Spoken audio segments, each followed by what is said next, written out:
Hello folks, I'm PK, the soccer guy, and I'm back here to talk about the Sweet 16 day number 2. On the first day we had phenomenal matches between France and Argentina, Uruguay and Portugal. Today, not so much, not so much great quality of soccer. The first match played between Spain and Russia. And again, we had expected so much from the Spanish team that had done so well in the previous League Cups. Not in the last Cup, but they had a very strong squad with many internationally known stars such as Isco, David Silva, Iniesta, etc. And a Russian team that, kind of show the world in the first round that they were capable of playing some good soccer, but had lost to Uruguay by 3-0, so we did not expect much from the Russian team, who was ranked number 77 in the world, so it's not very well ranked. So people expect Spain to win this match. They start producing the same kind of soccer they've been playing in this World Cup, making a lot of short passes, moving the ball around, but not really producing anything objective or anything that any danger for the other teams. Just moving the ball around in a sort of like a slow moving actions for Spain. In doing that, they scored the first goal. A cross was made by Isco. Actually, if Spain had shown something positive during this World Cup, they had shown Isco, who played throughout every match, played very well. He made the cross. The ball was meant to be centered to Ramos, that was in the area. But Igor Inishev, the defense player from Russia, ended up touching the ball with his heels, giving the partial lead for Spain 1-0. I would say sort of like a lucky shot. Spain continued controlling the ball, always with Isco trying to move the ball around.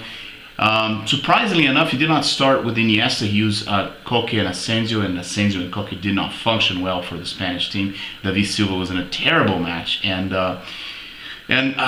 minute 40, in one of the very few attacks that Russia produced, a cross was made, and Piqué touched the ball with his hand in a very naive way. I cannot accept that from a very experienced player as Piqué. What a cup for Piqué! Really, a guy that should really consider retiring from soccer. Like, he touched the ball, giving the penalty shot for the Russians. Tuba took it and gave the partial draw for the first half. They came back with the second half with the same attitude, the same kind of game. Some changes were made.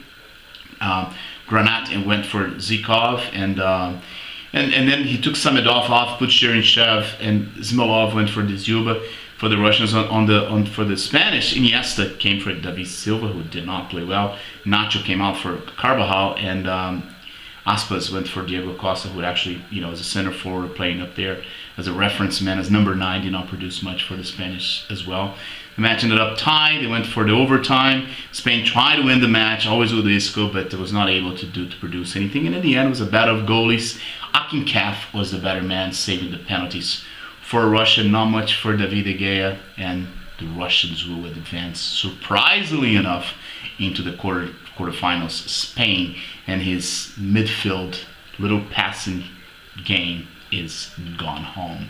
On the other match, Croatia played Denmark in a sort of like electrifying battle that started in an electrifying way. First minute of the match, Matthias Jorgensen, the rebound, opened the score, giving the Danish, the Vikings, the partial lead. 3 minutes later, Mario Mandzukic, also in a rebound, took a shot to give the tie for the match. The match was very even on the first half. Simon Kjær for the defense, the captain of the Danish, led the Danish to organize in a very tough defense way. Not much from the midfielder. Eriksson did not produce much. He was very well marked and couldn't do much.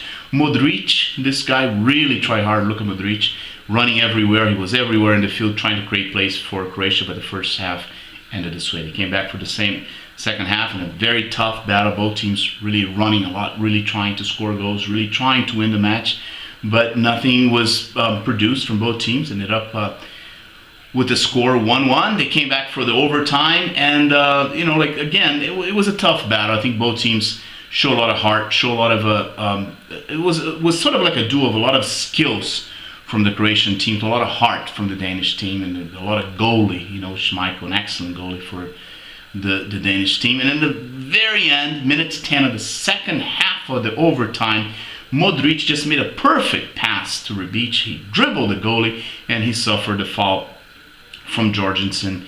And Modric, at minute 10, took the penalty that would give the Croatians the victory. Schmeichel made a phenomenal save, and the match ended up as a draw, 1-1. They went to the penalty kicks. I personally thought The Denmark had the upper hand, the psychologically upper hand after Modric missing the penalty shot. They also had a better goalie with Schmeichel than Subasic for the Croatians. But surprisingly enough, many penalties were missed, and the Croatians won the battle, and now they advance into the quarterfinal.